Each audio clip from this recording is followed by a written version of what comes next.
BTL Films Production की अहम सुबह एपिसोड लैनाना कनबरा चैनाना कनबरा पुदुना लाक्चरी वारी असी कनागुंबा हिंगलिबा नत्रगा सीखरबा कनामत्तगा मरी लेनाजदे राइटर की वखलोन सगच्चदुना मियामगिदमक नुंगाइनबा हाइदुना इजरकपनी वारी असी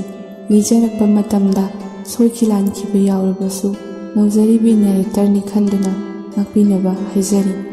ꯃꯌꯥꯝꯕꯨ ꯋꯥꯔꯤꯔꯣꯝꯗ ꯄꯨꯛꯅꯤꯡ ꯆꯤꯡꯁꯤꯟꯖꯔꯤ ꯑꯌꯨꯛꯀꯤ ꯃꯇꯝꯅꯤ ꯃꯦꯝꯆꯥ ꯃꯁꯨ ꯅꯨꯄꯥ ꯕꯥꯁꯨꯒ ꯆꯥ ꯊꯛꯇꯨꯅ ꯃꯁꯨ ꯅꯨꯄꯥꯒ ꯁꯥꯟꯅꯗꯨꯅ ꯂꯩꯔꯝꯃꯤ ꯃꯃꯧ ꯅꯨꯄꯤ ꯁꯨꯅꯤꯇꯥ ꯑꯌꯨꯛꯀꯤ ꯂꯥꯏꯒꯤ ꯊꯧꯒꯜ ꯇꯧꯗꯕ ꯌꯥꯗꯦ ꯂꯥꯏꯒꯤ ꯁꯣꯏꯐꯗꯕꯅꯤ ꯈꯟꯅ ꯑꯅꯦꯛꯄ ꯑꯃꯒꯨꯝ ꯐꯅꯦꯛ ꯃꯇꯣꯜ ꯀꯥꯎ ꯀꯥꯎꯗꯨꯅ ꯐꯗ꯭ꯔꯠ ꯐꯗ꯭ꯔꯠ ꯇꯧꯔꯗꯨꯅ ꯍꯣꯠꯅꯔꯤ ꯃꯗꯨ ꯎꯕꯗ ꯃꯦꯝꯆꯥ वादी nganglubadasu kanararoi khanduna ngangludre tanja asida leina magi kadagi thoklai maduda mama memchana chatorabra angangi loisanbiramabo leina na loiramlabane leina magi gari du haiphet taithok nanthok tauri memchana kai lamdanu chatoisa leina na ima aise ayukti sagolban ga oripoka chatle se khanglini नुक्तिगी हेक हंगीदको मेमचाना मफम होंब्राना हंगबनीदा लोइबगा हलाउको ममागी नुक्तिगी हंगबा वाहंग नुक्तिगी लोइबगा हलाउको हाइबा होंबा नाइदबा वाहै सिंगदुदा लैनाना नोकलदुना खुमलाई लोइबगा हलक्तना आइबु कायदा कोइरसो हाइनो लैना गाड़ी तैथोकलंबा फी अदु हापचनलादुना गाड़ी start तौरदुना थोखरे लैना थोखिबगा Icahn कानादना Sunita मंगोलदा थोकलक्तुना लैनागी कादा ममाय ओनसिनदुना थविसना लाओ सिदा थोकलाओ नेने होइगा लैसि लाओ हाइदुना कौरई मदुदगी थोइबिसना ममाना ब्रेकफास्ट सेंबिदुना थमलंबदु चारंबा तंजा ओइबना मकुत्ता बाउल अमा पायदुना थोकलाई अदुगा नेने कई हाइगे सुनीताना सिदा लैसे लाओ ना कौगनीदा थोइबिसनाना नेने आई ब्रेकफास्ट चारमिने चाथोखिगे अदुगा लाकेको असी हाइदुना माना चारमलिबदुदगी खरा लौथोक्तुना मेमचागा लैमिनारिबा अंगांग बासुदा अबुंगो से चावो हाइदुना एप्पल अखोकपदु इंजिनबी सुनीताना ई नेनेददी चावगा हाइदेने थोइबिसनाना नेने आइदि कावे अखोइ ममाना नेनेदा पिजाव हाइबा अमा पिरम्बने लौरुगेको असी हाइरमलगा थोइबिसना इमुंगदा चेंसिनकी सुनीताना वखलदा खलाई आइना हे अचापोत खरा खरा चाबसे ममादा अमुक तमले माले इंथो इखाइख्रेदा इनेम पोकनेना तौरिसिसु युवा पैसा थोक्ते खंगलेनी चाका इंजांगा चिनी चामना दगी हेना सु आई हेक लैरक्ते हाइरसु अदु अदा खुदोंबी वो मिची वो नाची वो आइन साइन तौरकदोइनी मुरुम सोलिंगै तुदा थोइबिसनाना नेने से बोबो नंसु चावो मेमचाना यारे सुथोइबी नंग चाजारो ननेदुदा दुम खरा पिजो चानिंगदना तौरिदो सुनीता मनेमना हाइरिबदु तादंगै हाउनी हसिदिया यामिने होरेन नमाना चैबिरोइद्रो नंगबो थोइबिसनाना चैरोये नेने खोइ ममादी याम फबने नेनेदा खरा पिजौना दुम हाइये ममाना चाबदा मयामगा चामिनबसे फै हाइये थोइबिसनाना चारिबदुदा मंगक थांगतुना सुनीताना काजू खरा लौखतुना चाथोपी मधु उबदा मेमचाना हाय थोइबिसना चांगो इमुंगदा अयुक्की लाइक पारुरो हाय मौ से अंगांग से सनाउरो हाइरमलगा मेमचा फेट तौदुना मुरुम सोंदुना इमुंगदा चांख्रे सोमदा लैनागी ट्यूशन मफमदा सात्र अदुगी ममाना चा पुदुना चंगलई मदुदा लैनाना इचे कनोमता हाइजाहोगे थबक अचिनबा लैबिहौब्रा ममा अदुना खुमलई मैडम यानी हाइबिरो लैनाना माइकेल से हंदक्ति याम फगलक उजै ꯑꯗꯨꯕꯨ ꯉꯁꯤ ꯉꯔꯥꯡꯁꯦ ꯑꯩꯅ ꯍꯣꯝꯋꯥꯔꯛ ꯄꯤꯔꯝꯕ ꯇꯧꯔꯝꯗꯦ, ꯀꯔꯤꯒꯤ ꯇꯧꯗ꯭ꯔꯤꯅꯣ ꯍꯪꯕꯁꯨ ꯀꯥꯎꯏ ꯍꯥꯏ꯫ ꯃꯃꯥ ꯑꯗꯨ ꯃꯆꯥꯗꯨꯗ ꯑꯣꯟꯁꯤꯜꯂꯒ ꯃꯈꯨꯠ ꯈꯨꯗꯣꯝꯕꯤ ꯑꯗꯨꯅ ꯃꯀꯣꯛꯇ ꯏꯟꯗꯨꯅ ꯑꯩꯅ ꯂꯥꯏꯔꯤꯛ ꯄꯥꯎ ꯄꯥꯎ ꯍꯥꯏꯕꯗꯗꯤ ꯄꯥꯔꯦ ꯄꯥꯔꯦ ꯂꯣꯏꯔꯦ ꯂꯣꯏꯔꯦ ꯍꯥꯏꯔꯒ ꯀꯩꯗꯧꯔꯤꯕ ꯁꯤꯗꯤ? ꯂꯩꯅꯥꯅ ꯏꯆꯦ ꯁꯣꯏꯔꯦ ꯑꯗꯨꯃꯥꯏꯅ ꯇꯧꯕꯤꯒꯗꯧꯕ ꯅꯠꯇꯦ, ꯌꯥꯔꯅꯤ ꯏꯆꯦ ꯑꯩ ꯐꯅꯕ ꯇꯧꯖꯍꯧꯔꯒꯦ꯫ ꯃꯃꯥꯅ ꯈꯪꯗ꯭ꯔꯦꯗ ꯏꯕꯦꯝꯃ ꯇꯧꯔꯤꯁꯦ꯫ ꯂꯩꯅꯥꯅ ꯏꯆꯦ ꯅꯍꯥꯟ ꯑꯩꯅ ꯂꯦꯞꯄꯗꯣ ꯍꯟꯗꯛꯀꯤ ꯁꯟꯗꯦꯁꯤꯗ ꯂꯥꯛꯆꯒꯦ ꯍꯥꯟꯅꯒꯤ ꯇꯥꯏꯃꯤꯡꯗ꯫ ꯃꯃꯥꯅ ꯌꯥꯅꯤ ꯄꯣꯊꯥꯎ ꯅꯣꯡ ꯐꯥꯗꯣꯛ ꯂꯦꯞꯄꯕꯨ ꯀꯥꯏꯗꯦ, ꯑꯩꯈꯣꯏꯗꯤ ꯃꯦꯗꯥꯝꯅ ꯍꯣꯠꯅꯕꯤꯔꯤꯕꯁꯤꯅ ꯄꯦꯟꯖꯔꯦ,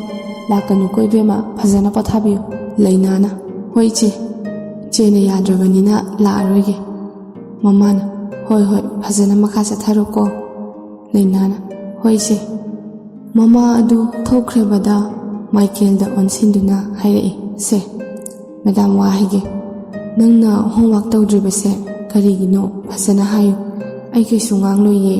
ꯌꯥꯝꯅ ꯇꯞꯅ ꯃꯉꯛ ꯅꯣꯟꯊꯔꯒ ꯀꯤꯅ ꯍꯥꯏꯔꯛꯏ, ꯃꯦꯗꯥꯝ ꯏꯃꯥꯟꯅꯕꯁꯤꯡꯒ ꯅꯣꯠꯁ ꯀꯔꯤ ꯀꯔꯥ ꯊꯥꯅꯅꯕ ꯑꯦꯕꯁꯦꯟ ꯑꯣꯏꯕꯗ ꯁꯨꯝ ꯀꯩꯀꯩ ꯍꯪꯅꯕ ꯊꯥꯅꯕꯅꯕꯅ ꯑꯩꯅ ꯐꯣꯟ ꯑꯃ ꯂꯩꯕꯤꯌꯨ ꯍꯥꯏꯕꯅꯦ, ꯑꯗꯨꯗ ꯕꯕꯥꯅ ꯊꯤꯅ ꯉꯥꯡꯂꯛꯑꯦ, ꯑꯗꯨꯗ ꯁꯨꯝ ꯅꯨꯡꯉꯥꯏꯇꯗꯅ ꯂꯥꯏꯔꯤꯛ ꯄꯥꯕꯒ ꯑꯃꯠꯇ ꯆꯪꯗ꯭ꯔꯦ ꯍꯟꯗꯛꯇꯤ꯫ ꯂꯩꯅꯥ ꯃꯥꯒꯤ ꯁꯥꯇ꯭ꯔ ꯑꯗꯨꯅ ꯍꯥꯏꯔꯛꯂꯤꯕꯗꯨ ꯇꯥꯕꯗ ꯉꯥꯏꯍꯥꯛ ꯈꯜꯂꯒ ꯍꯥꯏꯔꯛꯏ, ꯑꯣ ꯑꯗꯨꯒꯤ ꯑꯣꯏꯔꯦ, ꯌꯦꯡꯉꯣꯁꯦ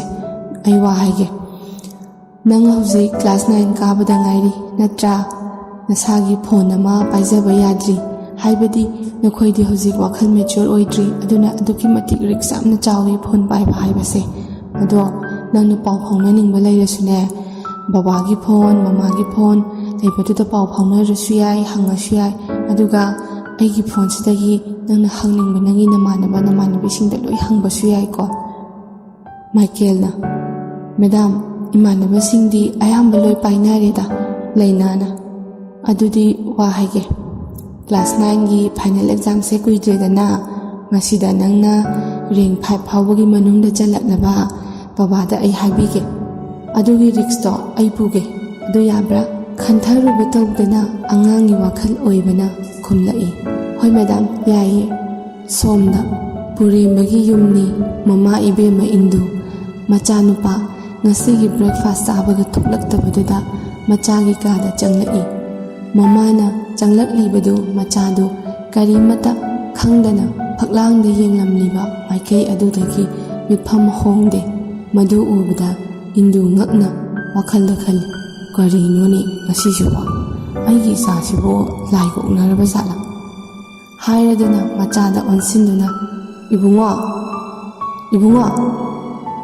ꯀꯧꯕꯗ ꯇꯥꯗ꯭ꯔꯕꯗꯨꯗ ꯃꯔꯦꯡꯖꯨꯝꯗ ꯄꯣꯞ ꯊꯥꯗꯨꯅ ꯏꯕꯨꯡꯉꯣ ꯉꯥꯎꯔꯕ꯭ꯔꯅꯦ ꯅꯪꯕꯣ ꯍꯥꯏꯅ ꯍꯥꯏꯔꯛꯏ꯫ ꯏꯃꯥ ꯈꯪꯉꯤꯅꯦ,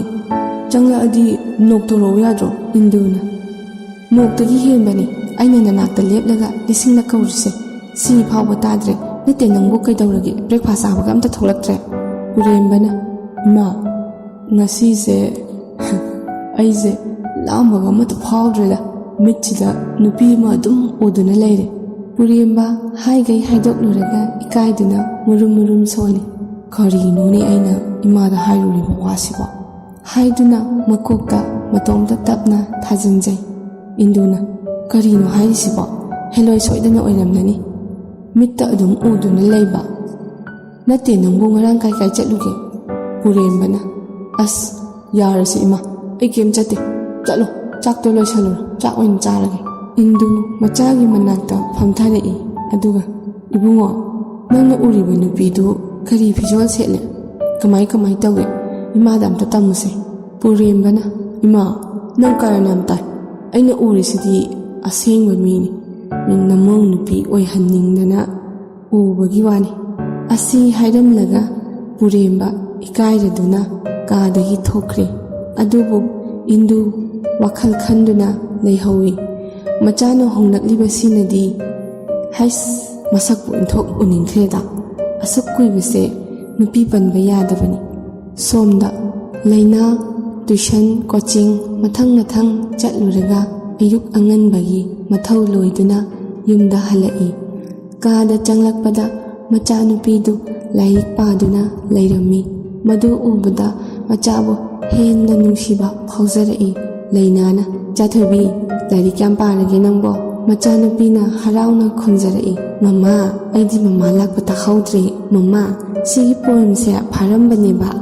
last ki sigi tangse tu mama tu si se sikhak ngai rengo Lainana o maremo ida chade se hore namu parasi irulu thorasi school japha thankini thobi sanana hoi mama hairaduna larik singdu khumjili aduga hairai thobi sanana mama aina ne da achapot khara pijakibani Lainana hoi bijau nene hoi da su pijagadawni lao sana ija thorase thobi sanana hoi mama somda staff pumnamak school kanarakle Laina Rina loinamak sure assembly tawgadabadu ngasidi nong thili tabana assembly tawtre aduna staff pumnamak staff room da lainari pion oiriba kaka tombana lainagi manakta changlaktuna madam sargi office room da amuta lakpiyu hairai madu hairakpaduda Rinana Lainada yenglai Lainana khumlai hoi kaka ai lakjarage kaka hanbiramo Rinana karigi oirijano Lainana khangde changluraga khangba habiduni Rinana seksilako nupi Lainana wathi ngangna lehorona Rina nokhawi Laina su chatkre mikup kharagi tungda purembagi office ka gi thongjilda leptuna may coming sir purembana Lainada yengladuna changlau haibagi matagum mangak nomlai aduga madam changbiro sida hekta phambiyu Laina masadu hainaduna sir yani adum haibiro aibu kobibabu kari laibagi sir puremba pangal thauna loina phutokladuna magi chair dudagi haugatladuna maningda leiriba thongnaududa yengladuna yamna serious oina sor sangna hondokladuna hairai Laina ai ngasidi nangonda wa amakhakta haige haiduna nangbu kaubani Laina purembana karigumba wa khara hairakadawre mana yaningloidaba wa hairakpada karamna mathak thongwada tati haigani aduna tadabana phagani khanduna Lainana sir nahan aina lip lobado ai sa yamna ngamlaktabadagi tangai fadana ai Rinada lip pijakhibani mangjaunana nagani khangdabana nongma watlingaida lip pibagi school gi rule dumadi aina thugaijakre adubu anabagi ni khanduna sarna ngakpiyu nongmagi sars handaki pedagi kakpiyu haiduna makut ani lonaduna makok nontaduna mamit phawba yenkhatlaktana hairakliba Lainagi wahai singduna urembagi mafamdadi tayonakiduna henna awaba hapibu oina thokre puremba thongnau lomdagi mai onthoraktuna madam adusu aduni adu madam handaki 10 thagadoriba besibo madam subject kamai tawri angangsing kamdawri hangningbani tasingna school aduda angangsinggi maram staff singi kana kari tawriba pumnamak purembana khanglibani wa thidokuna nanglakpa wangangni haibasu Lainana khangi Lainana sir adugi oinadi nahanmuk meeting da aina haijakiba angang ahum mari do khaknatana ataidi loina phari Laina bel tarakpa makhonduda thongnawromda yengjai purembana yam nungaijare madam na sincerity oijaba madam isamaki school ni khana hanabiba pumnamak aigi laibak phabani Lainana sarna pangtha thagatpiri Laina thokningladuna thongromda yengbadu uraduna purembana matung kudong sadabadadi phonda oirabasu khangambiru aisu employee masen ama oina angamba help tawjage Lainana hoi sir purembana phare thokjar class tawjaru Laina staff room tana lakpada oza ayamba leiramdre